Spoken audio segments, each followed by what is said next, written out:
Welcome to the Teacher in Classroom 21, a podcast by the Ever Learner. I'm James, your host. Join me and my guests every week as we discuss, debate and explore the features of a world-class classroom in the 21st century.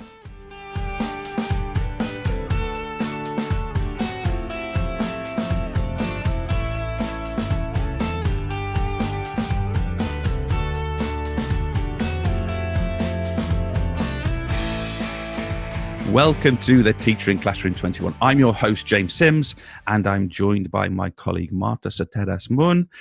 Our guest today, joining us from Bristol in West England, is David Didow, author of numerous books, including What Every Teacher Should Know About Psychology and What If Everything You Know About Education Is Wrong. Inspirational blogger via learningspy.co.uk and speaker about education. David, welcome to the show. Thank you very much. Marta, how are you today? Very well, thank you. Okay, so David, I've kind of described you there, but I'm going to go a little bit further here. I had a little look around your public profiles recently, and I found this. You wrote about yourself, education speaker and writer, Ginger. Tell us about both of these labels, please. Did I? You did, it's on your Twitter. Is it? It is, yes. It made me smile. I had to ask you. I am Ginger. And you know that comes as a surprise to people sometimes, but no, you know, I think it's best to be out and honest with people so that they're not disconcerted. I see, and you also wrote about yourself, speaker and writer. I mean, how do we get here? How do we get to that? Obviously, my background is as a teacher. I say obviously, maybe it's not obvious, but I don't teach currently, and therefore it feels somewhat disingenuous to describe myself as a teacher. So I'm often asked to, by conference organisers or whatever, how do you want to? I never really know. I don't have I'm unemployed and unemployable.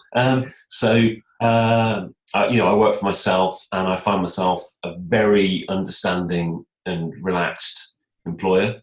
And so, what I do is I write and I speak, and so and I do those things about education. So.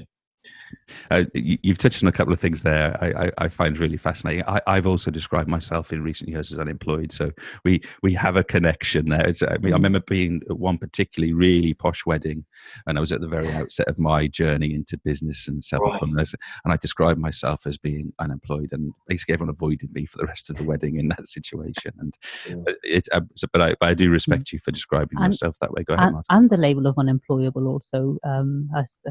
That's also true. It did, because my whole intention was to come out of education for a year and to go back in. I had this unbelievable repertoire of experiences and online presence, and I literally couldn't get an interview in education despite having a long history. And I was 17 years a teacher. Wow. Unbelievably broad profile compared to what you might loosely call the average. I mean, I still might not have been the best person for the job, but I couldn't get an interview anywhere. And so I've consoled myself by thinking if the wheels come off, I can return to teaching.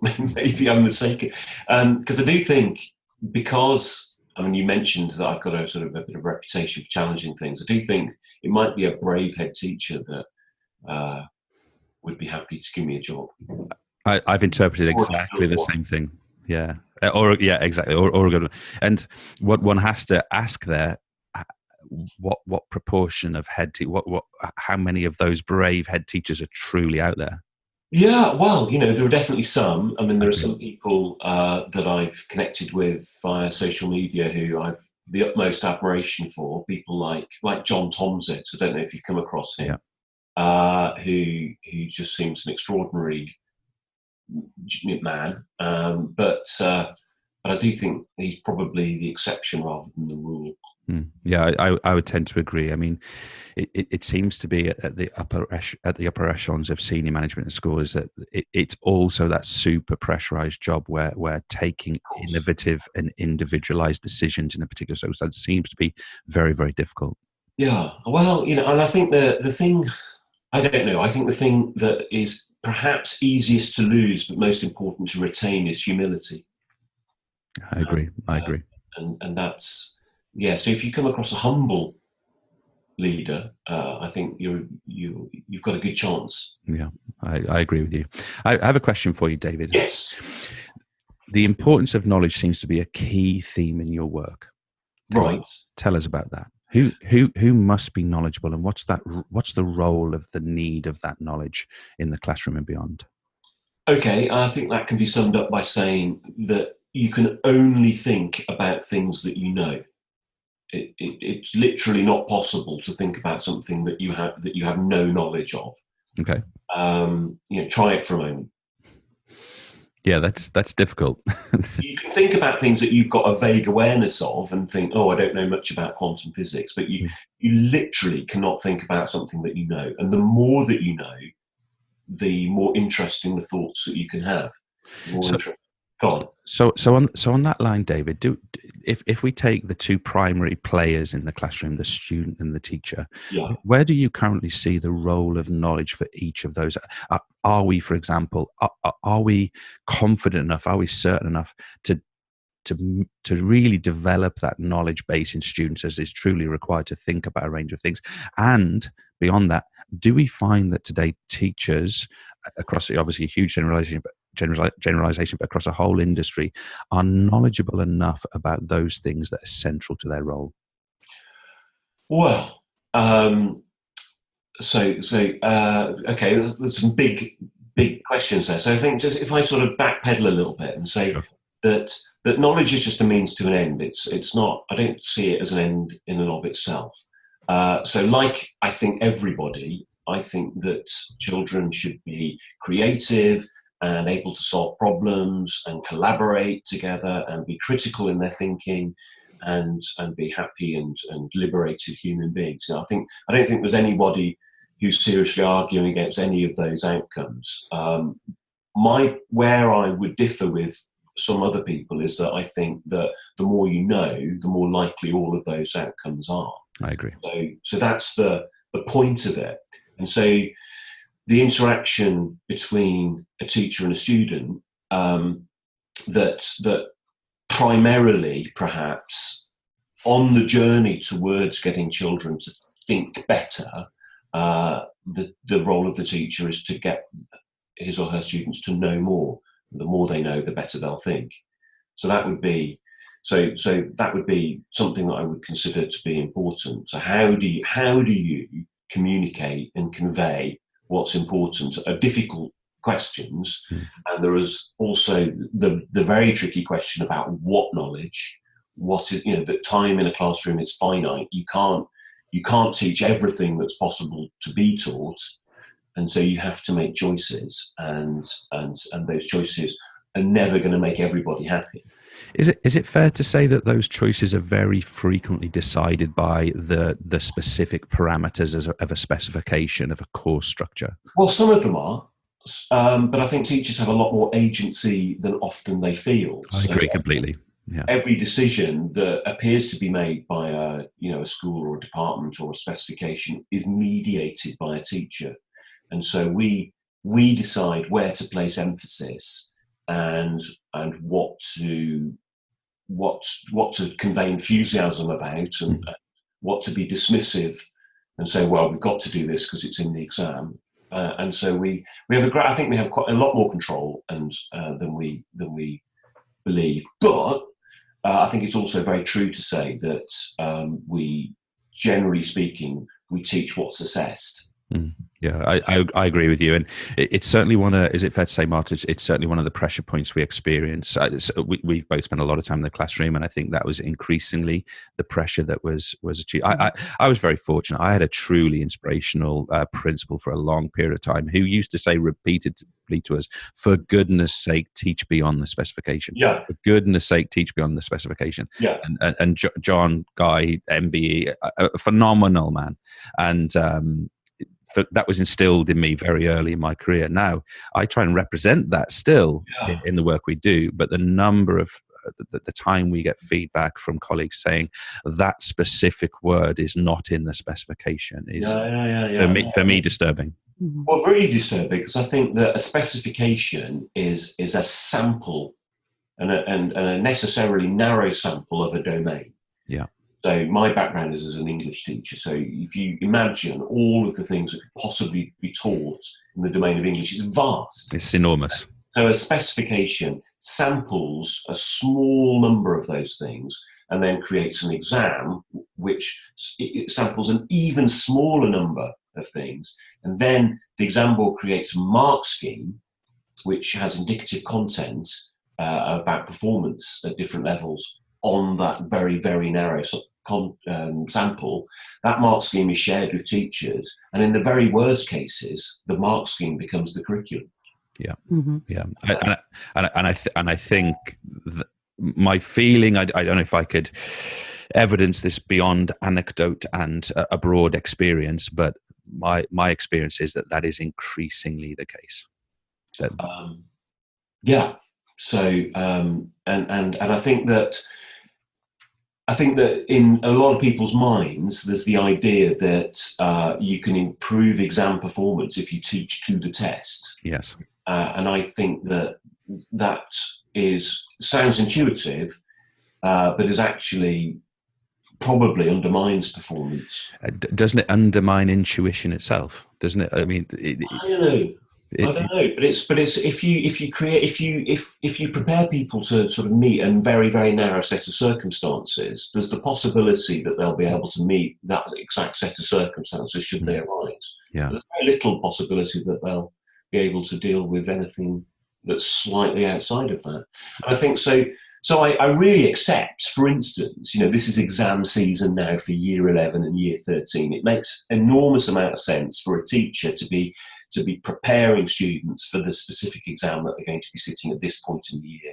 But teachers doing it with year 7, as I think is just, and I don't want to sort of wag the finger at individuals, but I just think it's so misinformed and such a poor approach that, and I've visited schools and I've spoken to teachers whose year 7 curriculum is the year 11 exam, and just on a sort of on a narrow sense, that anyone who believes that the exam will be the same in 5 years' time is naive, because that's not happened in the length of my career. I'm just going to turn my email off because it keeps. Yeah, sure. Thank you. And that's probably annoying for you. You're a popular man. And well, yes, probably creditors. And I can't remember what I was saying there. But if you so what I think is really sensible is if you try and teach the domain for as long as possible and as far as possible, and then leave narrowing down to the exam until the last 6 months of year 11 and no more, then that way I think you give your children the very, very best chances of doing well in a test if that's the criteria on which we're judged. Go ahead, Marty. No, I was just going to say that, but I don't know. Am I right in thinking that it takes a relatively brave teacher, probably, and in this age of scrutiny, it probably takes a pretty brave teacher to say, no, I'm only teaching preparing for the exam in the very last 6 months or whatever. I suppose you would probably need to be very confident of your skills and whether the children are going to prepare anyway. I mean, I think that's part of some of the perverse incentives that we've created in the accountability system. And I think that what we should try and create is a system where it would take a very brave teacher to say, I'm going to teach the test for 5 years. Yeah. I agree. And I think that the accountability system should be putting pressure on teachers to go, why are you doing that? Yeah. My prediction is that with the 2019 reform of the inspection handbook, the Ofsted's guidance to inspectors, that what I'm predicting is that they're going to get rid of teaching and learning as something that's going to be inspected. And what's currently the strand that's called teaching, learning and assessment will be called curriculum and assessment. Yeah. And there will be increasing pressure on inspectors and therefore schools to talk about curriculum and say, okay, so we've got your results, we know what your data is. What we're quite interested in how you get those results. What are you teaching? And if your results are at the cost of breadth, then you might have some awkward questions to answer. That might be a really positive step.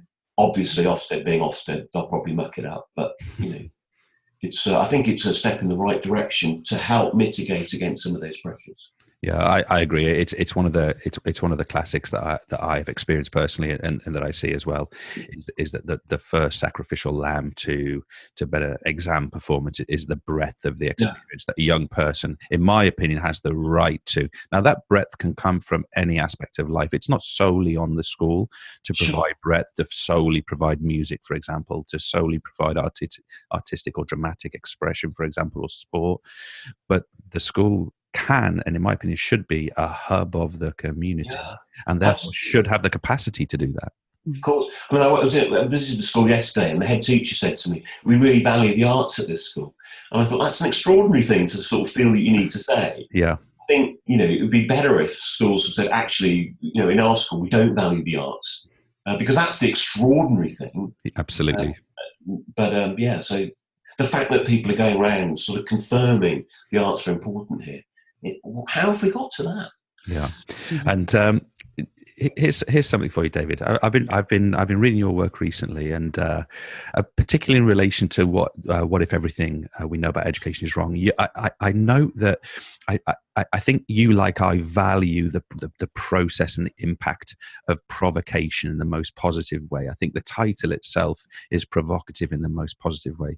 Do you agree with that? And if so, who would you dearly love to provoke in education?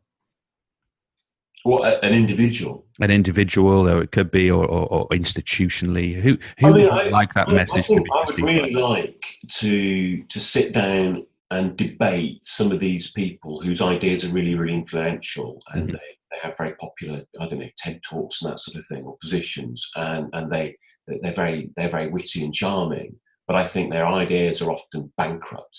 And I think it'd be really useful to have a direct head-to-head debate with some of these people, to really allow people to start thinking, well, hang on, it sounds lovely, but what does it actually mean? So, I'd really like to, debate people like Ken Robinson or Sagata Mitra or Andrea Schleicher at the OECD, and really allow independent people who haven't made up their mind to really get a sense that there is a challenge to the ideas that these people are putting forward, and that there are some really excellent counter arguments which are never addressed, in my view, by some of these people, and people need to, I think, would benefit from being able to make up their own minds in that sort of balanced way. I think that's fascinating. I think the idea of having a popularized idea truly challenged and truly impacted by someone simply asking really good quality questions, I think would be, I think it would be really rich. And you see it really in the scientific community. Right, of course. Where debating an idea is extremely common. And I think teachers in our somewhat liberal tendencies, we would probably be very, very nice to one another. In the scientific community, they savage one another. And I'm not suggesting we should do that, but I'd love to see that debate. I think that there might be some savagery in science, but I think that generally speaking, the debate is on the quality of ideas. Absolutely right, and on the veracity of hypotheses, and there's an effort not to be personal. I think one of the difficulties in all forms of life, but particularly it seems education, is that people tend to be very, very tribal, and it's very difficult to calmly assess ideas that you have a sort of knee-jerk tendency to want to castigate, label, and you see as other than the ideas that you and your tribe subscribe to, and that's hard for people. So that one of the things when I talk to teachers in schools, I don't mention an ideological position. I don't talk about, that you might think this and I think you're wrong. I just talk about here are a set of ideas which you can critique and think about and dismiss on their merits if you think that that's worth doing. But trying to avoid the personal and the personality, I think is. I had an interesting experience. I think it was on Sunday. A charming Liberal Democrat representative came to our door and was canvassing. We have some local elections coming up, and he asked me one question. I answered that question as to what my opinion was, and he immediately said to me, "So you're a socialist?" And I wanted to say to him, "Hang on. I've literally said one sentence, and you've now labelled me with this all-encompassing model. It's simply an idea, Why not take ideas from there and there? So that kind of binary position, or that A-B position, we tend to have it so frequently, and labels seem to walk in front of people so frequently. And I agree with you. I think it's deeply unhelpful that we associate simply with a colour. I could even talk about. I don't want to get into politics particularly, but even associating simply, here's my flag, I've placed it in the ground, and this is what represents me. And this is what I really enjoyed about the What If Everything Was in Education Was Wrong book, David. I've been fascinated by the fact that it's made me challenge everything that I believe about education myself, and I can't thank you enough for that. But I feel I tend to hold that position relatively often, but of course there's many times in everyone's life where the ego becomes of course the way. No one's immune from that, of course not. And I really tried with that book to write in such a way that that it wouldn't be too confrontational, but it would also allow, so the reason it's structured the way it is, the first part of it talks about cognitive bias and the reasons why you might disagree, as a way to sort of say to people, look, you're probably going to encounter some thoughts and ideas and suggestions which you might not like, and here is a prediction of how you will respond. Try and notice it in yourself as you, and I think that's quite useful to do that. Yeah, I agree. It reminded me a lot, and I don't mean to sort of drop names in, because it's very probable not all read these same people, but it really reminded me of the work of Eckhart Tolle, who talks a lot, and he talks a lot about how we deal with emotions, for example, which of course is a theme in your book, that we emotions really are the driver of our decisions. And what he recommends to people is to observe your thoughts, to observe your emotions, and not to become too activated in them. Simply to observe, that's interesting that I thought that thing. Right. Why? Because our emotions are data. Exactly. And so what I generally say to people is that if you're feeling something really, really strongly, that might be useful data that you could be about to make a huge mistake. But David, someone would say to you, and excuse me for playing devil's advocate here, someone would say to you, David, that's just a hunch. Hunches don't mean anything. How would you respond to that? I think hunches are problematic. I think that intuition it stems from expertise, and the more genuinely expert you are about something, the more knowledge that you have about it, the more likely your intuitions are to be genuinely useful. And one of the problems with certain domains of expertise is that intuition doesn't develop particularly well. So just to give you an example, so in the sort of the literature on this, it's often these domains are often divided into what are called kind and wicked domains. So an example of a kind domain would be a field like meteorology. So if you're a meteorologist and you make a prediction about the weather, it's absolutely clear whether or not you're right. Yeah. The weather is, as you said, and everyone can see it. And so you get excellent feedback on your judgment. But if you're in a wicked domain where it's less clear that you're right, and one of the classic examples was in radiology. And so what used to happen with radiology is that a radiologist would get an X-ray that they would look at and make a prediction about whether or not there was a cancerous growth, and then they would send that back to the doctor who'd requested the analysis, and they would never find out whether or not their judgment was correct. And so what would happen is that over years, you'd have radiologists becoming increasingly confident and certain that they were right, but actually their judgment was no better than a radiologist who'd been working for a few months. Exactly. And so I think one of the issues with school is we've got this very odd mixture of kind and wicked domains. Do you want me to say anything about that? Yeah, fire. That's fascinating, Dave. Please continue. So as a classroom teacher, the kind domain is the behaviour management side of it. So you find out really quickly whether or not the class is doing what they're told, and children give you really sort of good feedback on whether or not your decision making in the classroom is leading to a calm and orderly environment, because if you get it wrong, it's clear. Yeah.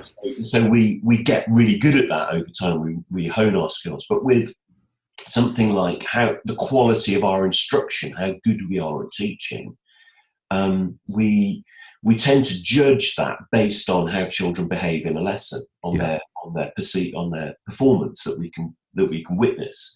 And so we look at children working hard, and we look at them giving answers to questions and writing essays, and go, oh, well, my instruction must be good, my teaching must be good, their learning must be good. But actually, what we ought to be doing is judging the quality of our instruction on something more long term. And so one of the themes in that book was about the difference between learning and performance. Yeah. And how we can align ourselves more to learning, which is something that we don't ever get to observe directly. Absolutely. And be cautious. It's intrinsic, right? Learning, you can't possibly see it. Is it fair to say that? Well, I think, by definition, the definition I offer of learning is that it involves retention and transfer. And so I can't see here and now whether you're going to remember anything that I've said. Yeah. And I can't see whether you're going to be able to use any of it in another context. Yeah. In order to see those things, I would have to wait and go elsewhere. So in the here and now, I get quite poor information. And a lot of the things I used to do as a teacher were aligned to, can you still do what I showed you how to do 20 minutes ago? Yeah. Great. And in fact, I would get much better information if my lessons are more about, can you still do what I showed you how to do 6 months ago? I completely agree. Which, go ahead, Martin. And I was going to say that, funnily enough, this is one of probably the most popular moans that teachers have. Oh, they've forgotten everything. Even by the next lesson, oh, they can't remember anything. Yeah. And it's considered something completely normal. This is what students do. You do the lesson. They perform well in the lesson. They come back the following day, and they've forgotten everything, and that's accepted as commonplace.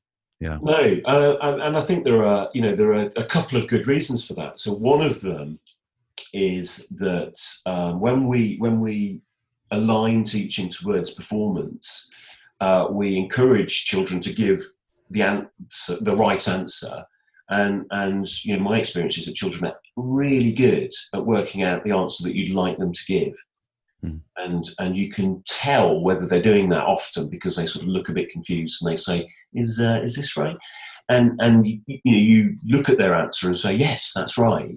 And what they're often doing is they're mimicking what they hope is a correct answer.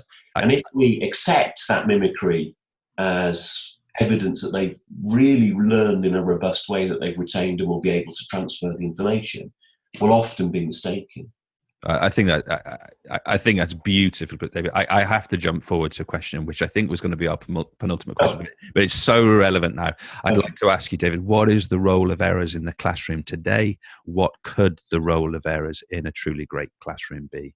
I think I'm genuinely torn about that, because I think there's a real movement that amongst some educationalists to really valorize making mistakes as the be all and end all. And I think that mistakes are obviously, they're opportunities to redo something and get it right. but they are mistakes. We'd be better off not making mistakes. Mm. So I think it's foolish to set out with making mistakes as your aim. Mm. But when children inevitably make mistakes and get things wrong, then there is always an opportunity to find out why. It's diagnostic, right? Minimize that happening again in the future. Yeah, that's. I can only speak for myself again here, but for me personally, I really like the concept of the error as a diagnostic tool. That's where I tend to go with it. And again, this anecdotal, but I have this classic example of a 15-year-old female student I worked with 3 or 4 years ago, and she probably would have got an A without me in the room. It's one of those guys who was, that she was phenomenal. If I could have taken her into every classroom, and it would have made my job very, very easy. Although probably not much education would have been going on. But we had a little online element at the time. It was in the very early days, and I caught her punching the air while on the computer once, and I said to her, "What happened?" And she said to me, "Well, I got one wrong." And I said, "Okay, that's interesting." And she said, "Well, now I know what I need to do." And I thought that was a really fascinating insight into the mind of, I guess, what Dweck would refer to as a growth mindset individual. Like, there's the information I can now act on. Yeah, I mean, that is interesting. And I think that, what I was talking earlier about mimicry, that often we take that as incorrect data that learning is taking place. A more serious side of that problem is that often, and this speaks to what Martin was saying earlier about children sort of forgetting what they appear to know, is children often have an illusion of knowledge. Yeah. But what happens is they remember the 100% condition. They remember that they gave the right answer, that they knew how to do something, that they were able to write a great essay and or solve an equation or whatever it is. And then if you say to them, "Do you remember what we did last lesson? Do you remember how to solve a quadratic equation?" They'll say, "Yes." But then if you say, "Okay, well, what did we do last lesson?" They'll go, often, "I don't know.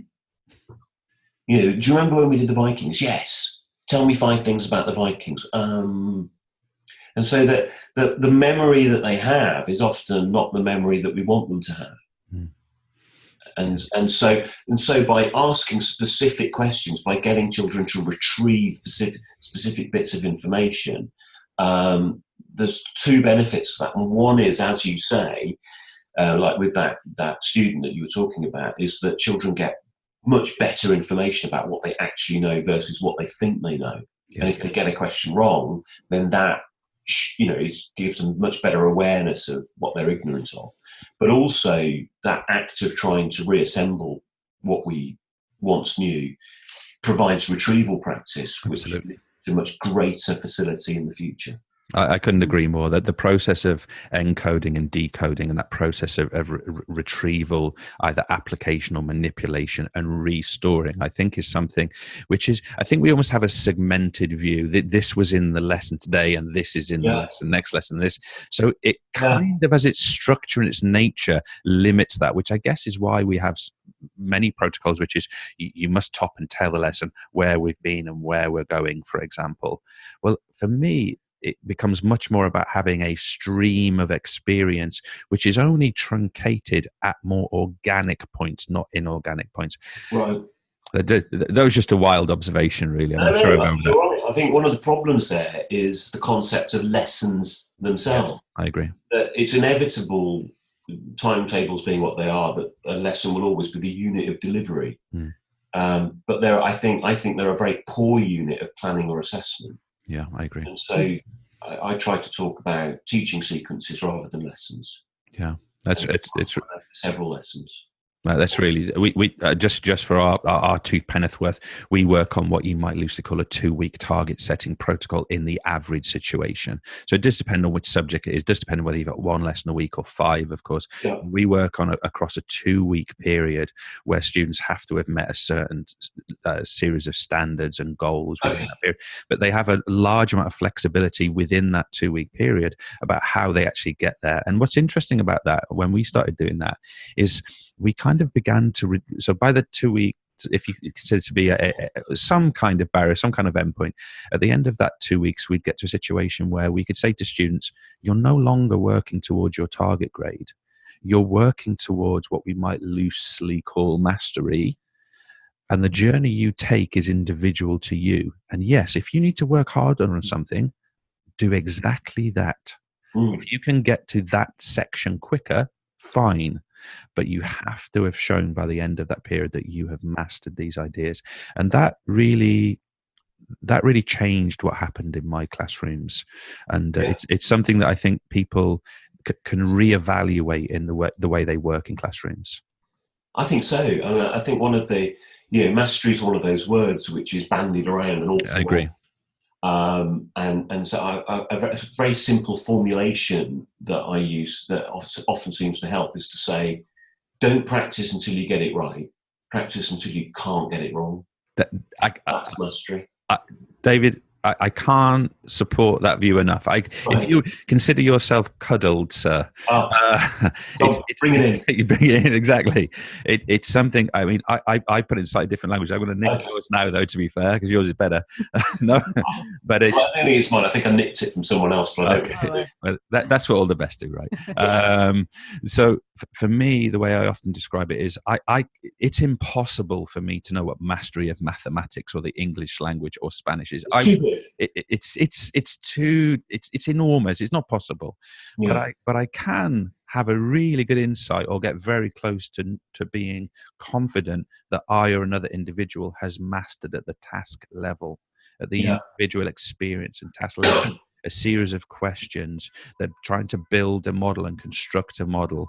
Someone's beeping their horn dramatically in the background outside the window. Never mind. We can't hear it. Okay, fine. And so for me, I think your description there is like magic, and it's something that I would really endorse people to reconsider in their own view of education.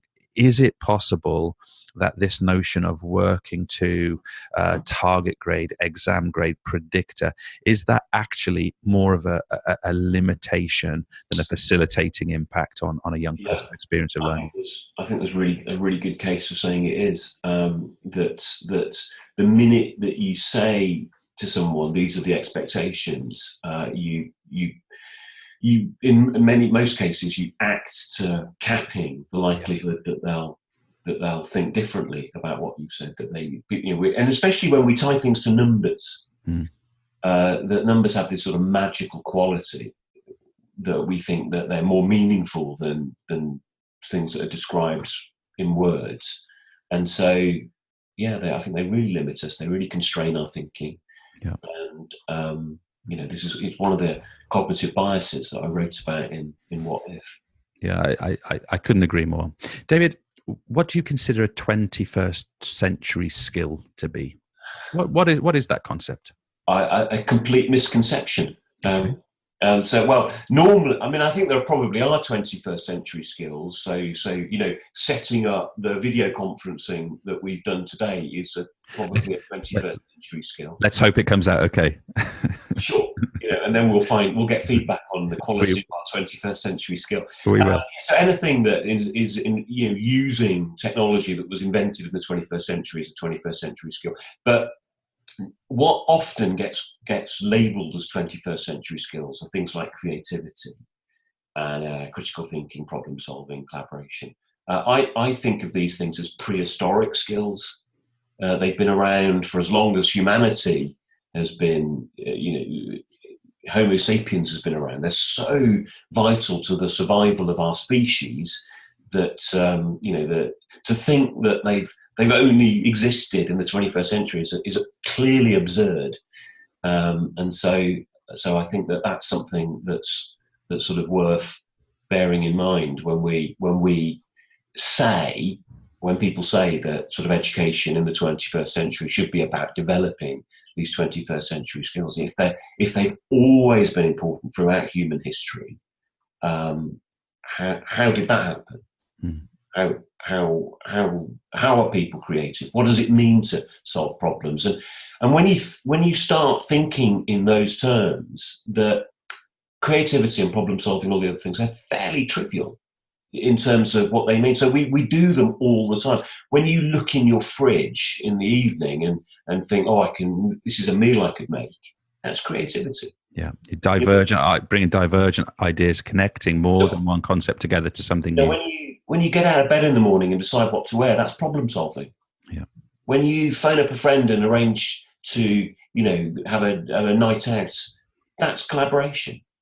And so children, like everybody else, I think has an innate ability to be creative and to solve problems and to collaborate, because we have an evolutionary bias towards these things so therefore we find them really easy to learn because they're so important. Now, the lived experience of teachers in schools is, to think, hang on a second, when I set this creative history projects, children really struggle. When I ask them to problem solve in maths, they're not very good at it. And the problem there isn't the problem solving or the creativity, it's the history or the maths. Yeah, I agree.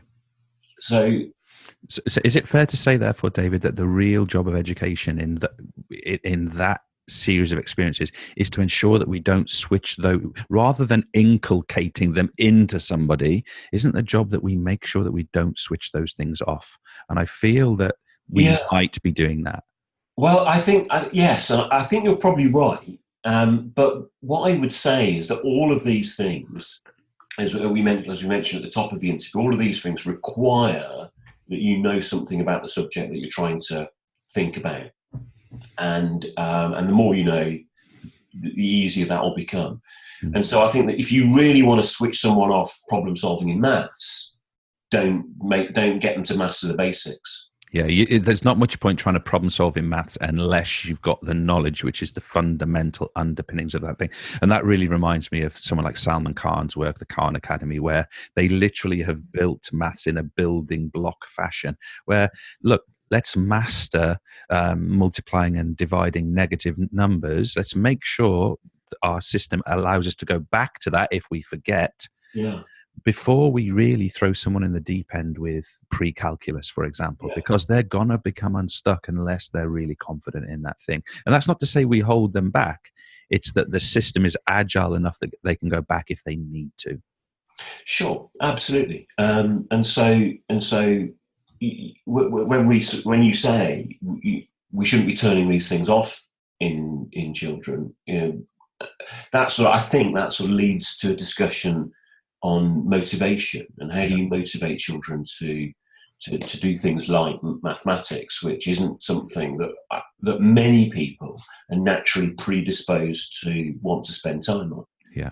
And so, like most teenagers, for instance, will have a motivational bias towards, flirting and mucking around and doing things which are entirely natural and normal, but not particularly useful in terms of academic success. And so there's been a great effort and movement to say what we need to do is we need to make these dry academic subjects, we need to make them more lively and interesting, and that will motivate children. And I don't think that's really true. I think that sort of situational motivation, to the extent that it's successful, is very transient. If you genuinely want to motivate someone to do better at something, make them good at it. David, I couldn't agree more, because for me, the truly inspirational thing that a young person, any person, can experience in a classroom anywhere else is the feeling of learning something, genuinely learning something.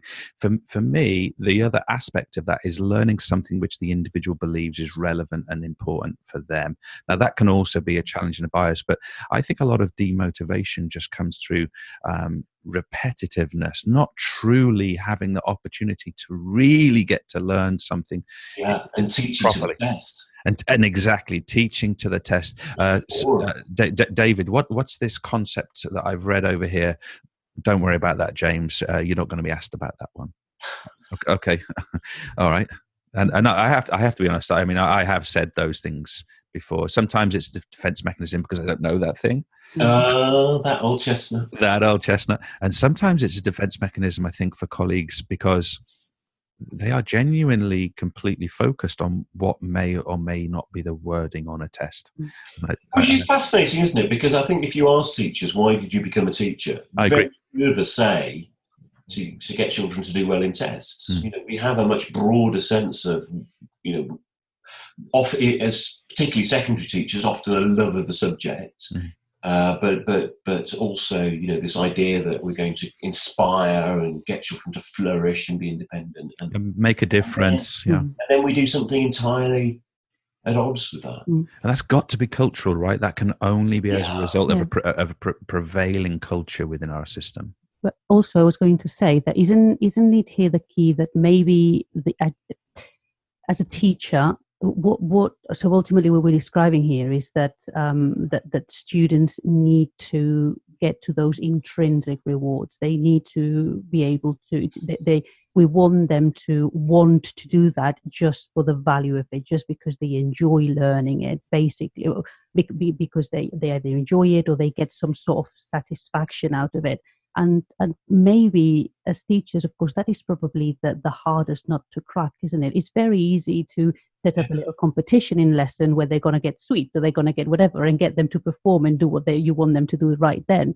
But of course, getting them to love the subject and love what they are doing just for the sake of it, that's pretty hard. In a way, Martha, obviously that is the ultimate, but I think it's too much. It's too, you're not going to get every child to love it. Of course not. No. And so I think, extrinsic motivation becomes a bit of a dirty word, carrot and stick.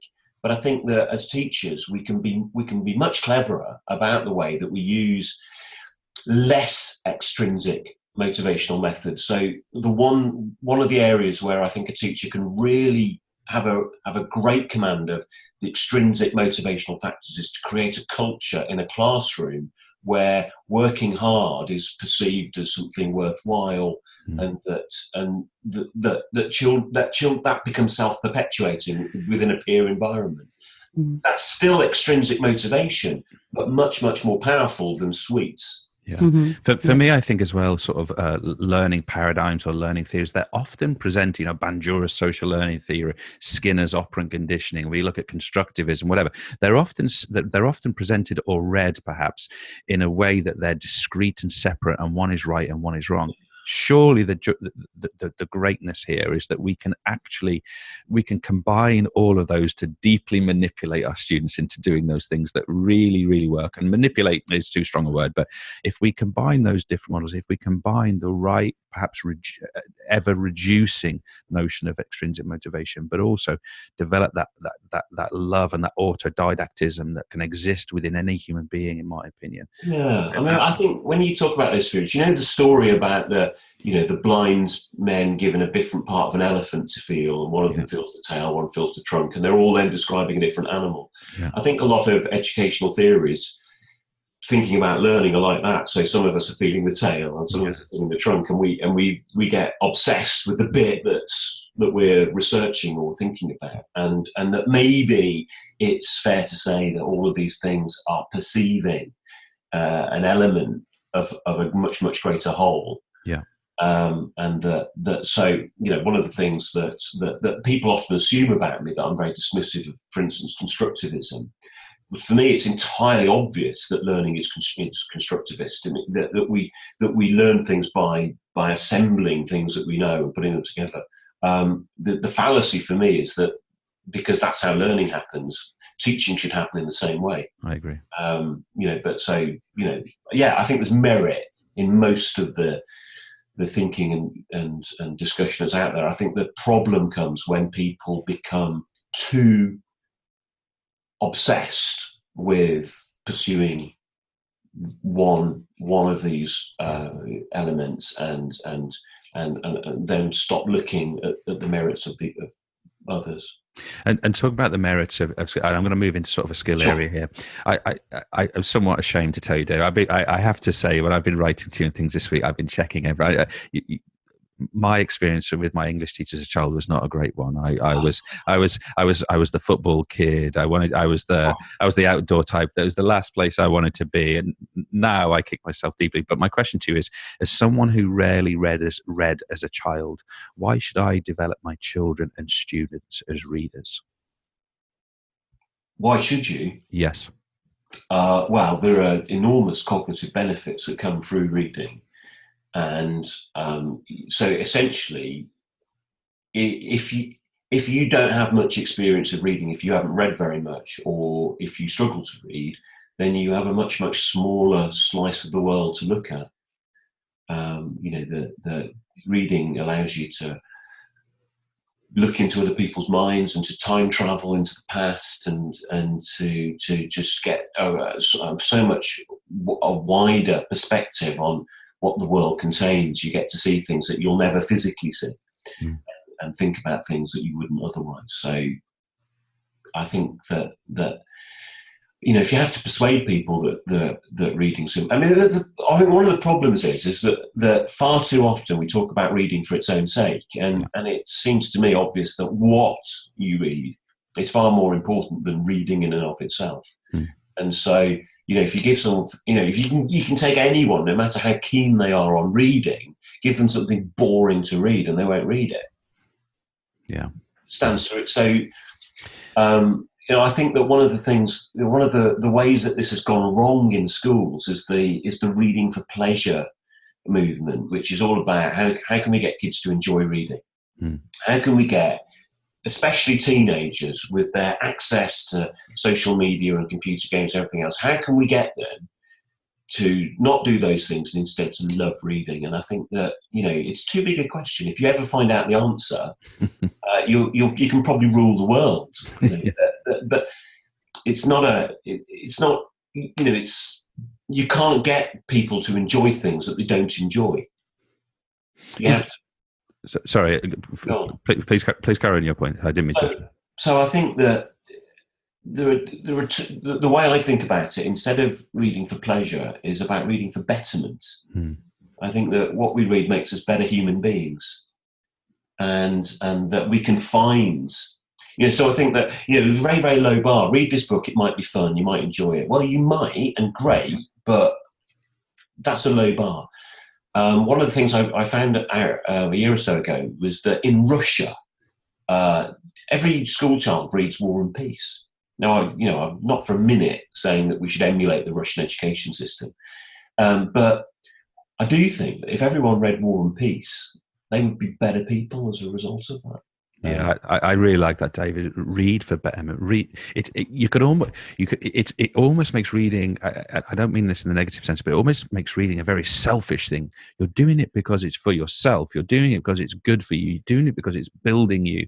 Yeah, I think that's a great message, and I think my background. As a child, I was the outdoor kid. I literally played football. It seems reflecting 90% of my childhood.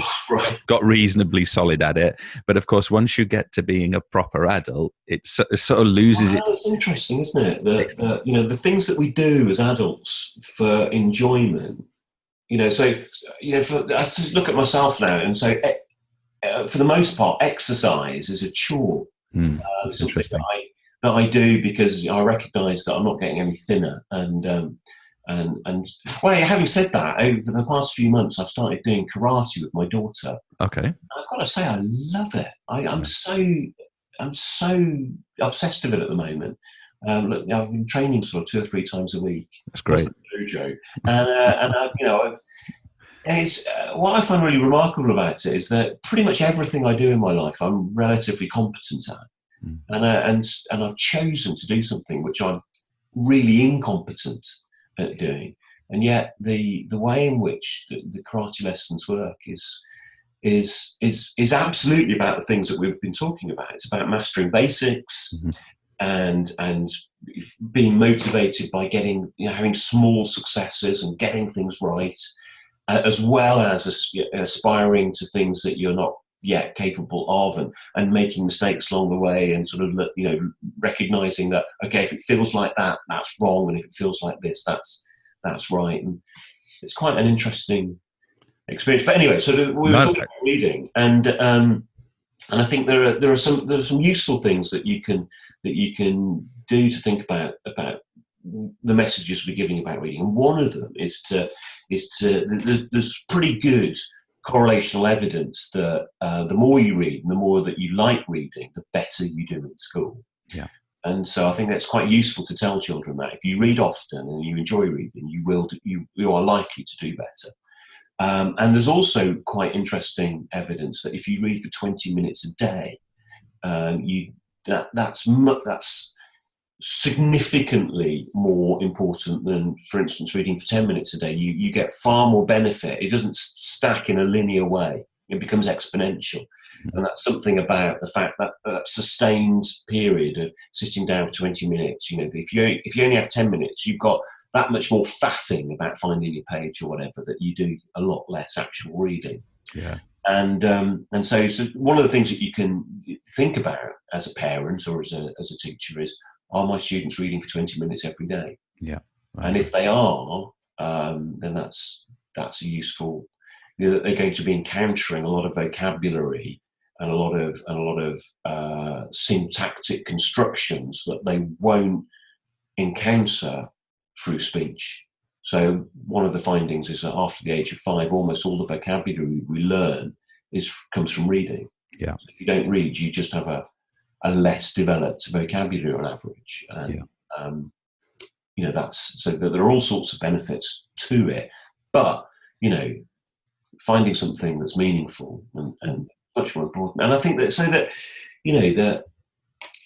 I think one of the problems is the whole way we should talk about literacy. We want people to be literate. We want them to, it doesn't matter what they read as long as they can read it. It's a bit sort of misconceived. Yeah, Frank Freedy says that reading, especially serious reading, and these are his words, a culturally beneficial activity. And I love that idea. That's great. That reading is culturally beneficial. And how do we convince kids of that? Because I don't think we do a very good job. Yeah, I would agree with you. I think part of it comes down to choice and options. And I'm not an advocate of limiting children's options particularly. You might want to limit people's time on certain options, but I don't think we can switch off the internet, for example. No, we can't. Neither gaming industry exists. It's a reality today, and young people understandably enjoy that. What I think is interesting about what you say there, I really want to come back to that point, that reading for betterment and encouraging young people to understand that, yes, reading for pleasure, a beautiful thing, something I've developed in my adult life and I wish I had more time for. But if young people understand and can be confident that if they're reading on a regular basis, whether it's technical, whether it's pleasure based or both, then of course that's going to have a significant impact on their view of the world, on their future, on their technical performance. I think that's a superb point. And for teachers to remember that and not to be afraid to take that kinesthetic learner, James, as a 14-year-old, and say, James, have a go at this. Read this. Why not? Because we have taken them.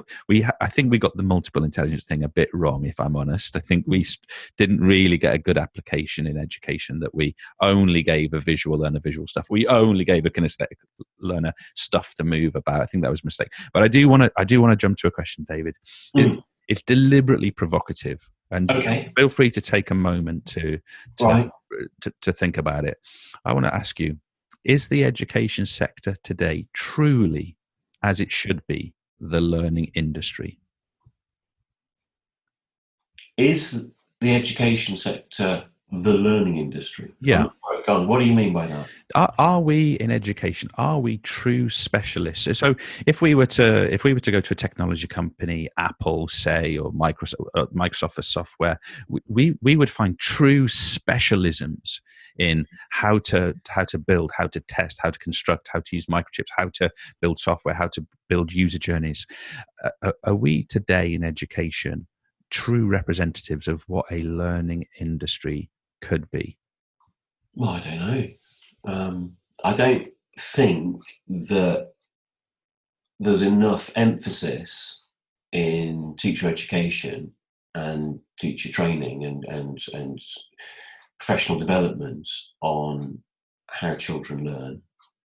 And so I don't think enough teachers have an understanding, a good enough understanding of how children think and learn. And so that's problematic. I think that limits us as a profession. And so there's a lot more that we could do. But I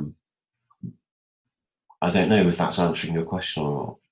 Yeah, I guess for me, when I ask this question to teachers a lot, often at the start of a session I might do with them, is, do you consider yourself an expert in learning, working within the learning industry? And it's a difficult question. Very few people will answer yes to that question, because in my opinion, we've created and I think this is where your what if everything was wrong? What if everything in education you knew was wrong? Is really fascinating. I think we've created a culture in education where we make gigantic assumptions around structures, around how schools are, should be, can only be, and I think we very rarely challenge those. I'll give you one example. When I first walked into a classroom as a teacher, it had a whiteboard, a computer at the front with a teacher table, a presentational area, and effectively kind of like an audience area. And I was never equipped as that person to ask myself, why is it like that? And does it have to be like that? Now they're really the only questions I ever think about. Okay. But when I was a young person, I didn't feel I was ready to assess those kinds of things. Right. Yes. I mean, so my sort of response to that is, no, of course it doesn't have to be like that, but it probably should be. That's probably the most effective way to set up a situation where you have one people who knows more and is therefore teaching the people that don't know what the teacher's teaching. Mm-hmm. That's the best way to organise that setting. And that we've been doing it relatively with a relative degree of success for centuries that way. Mm-hmm. To assume that technology changes everything, changes the way people learn and think, is naive. That of course we can now arrange the classroom so that the desks are individual terminals, that in a remote location, and that's a way. There might be in the future, there might be sufficient sort of infrastructure and resources to make that a viable option. But human beings being what they are, and children being what they are, teenagers being what they are, that if there isn't a teacher there making me do stuff which I am not naturally predisposed to do, I won't do it. And so if I'm sat at my computer sort of here, and I'm fully concentrating on you, James. Thank you. Absorbing individual, but I could be, playing a little game or sort of opening up another tab on my browser, mm-hmm. and who knows what I'm doing. And so I think that we would, at our peril, assume that the classroom set up with people facing the most knowledgeable person in the room to receive their pearls of wisdom isn't a very, very good way of organising a classroom. Yeah, and I think it comes back to one of the things we spoke about right at the start, is that for me, if we've got David in the room, because he truly has those pearls of wisdom, he truly has that knowledge, as we addressed earlier on, then that, I think, is a really important point. Structurally, I become a little less confident that we have David in every classroom. Oh, well, probably it's the last thing anyone would want. But no, I mean, there's no doubt that teachers vary in quality. Yeah. And there's also little doubt that the quality of the teacher that you have makes a huge impact and impression. Absolutely. On what happens to you. But it's really difficult to do anything about that. The measurement tools that we have for assessing teacher quality are not nearly good enough to identify, for high stakes decisions, quality of individuals. So it's like we've got the equivalent of a set of scales that's accurate to plus or minus £50. So we can tell, for instance, on average that men are heavier than women. Yeah. So we can tell that some teachers are better than others, but we don't know who they are. Yeah. And so but then you ask any school leader, in fact, you ask any student, who are the teachers that you think are a bit crap? They'll all have a list. Yeah. And who do you think's great? And again, they'll have a list. And that's human judgment. You can't get away from that sort of thing. But I don't, the best models we have for identifying teacher quality result, especially when there are high stakes decision making involved, they result in incompetent teachers being promoted and excellent teachers being sacked. Yeah. It's really interesting. I have the strong impression that this conversation is not over. I would deeply hope that we might have chance to come back to this, David, because you've got so many things that are fascinating. Everything we've talked about today, to be perfectly honest with you, I think we could have explored the first series of points entirely for this hour, and I think that's a great credit to you, David, and the fact that you have things that are well researched, well considered, and important, and potentially really impacting to say. And I would deeply hope that we might be able to lure you back at some point to have a further conversation, but in the respect of everyone's time, of course, especially yours, David, because you kindly given time up today. Well, thanks so much for having me on the show. Talk to you and Marta. Thank you. And let's do it again sometime. It's been a genuine pleasure, David. I'm gonna hit stop recording now, and if we just all stay on the line just for a moment, then we can wrap up. But to the listeners out there, thank you so much for tuning in. I can't emphasize enough. Go and have a look at David's work. Go and have a look at learningspy.co.uk. The book I'm currently enjoying right now is "What If Everything You Knew About Education?" What if everything we know about education? Sorry, what if everything you knew about? I got the tense wrong with an English. What if everything you knew about education was wrong? And I have to say, I have had some criticism that maybe I've not used the subjunctive properly in that. Well, subjunctive is a big. Don't get Marta started on the subjunctive, because we would be here for hours. I mean, I'm still trying to. I should say, David and Marta and I are partners in work, but we also are partners beyond work as well. So I occasionally have a good try at speaking Marta's languages, and I'm really struggling with the subjunctive in foreign language. So if I in English, it's not quite the same concept, right? We don't really use it particularly. Yeah, it's much more explicit in Roman or in Latin language. And I struggle badly, David, to use. So I speak. I'm sure I do too. Yeah, but that's great. Thank you so much. As I say, I can't emphasize to listeners enough. Yeah. Please go and have a look at David's work. Let's talk about grammar sometime. Yeah, I'm busy that day. But yeah, absolutely. That would be a fascinating. I must say, David, I've learned so much from Marta on the grammar side. Right. It's really. I mean, I literally was that footballer as a child, and I've learned so much as an adult. I'm still way off perfect. And I am probably a product of the 1980s upbringing in Spain, where grammar played a big part. Right? Yeah, exactly. Okay, thanks again, folks. Thank you. Stay on the line of three, and we'll sign off. Cheers.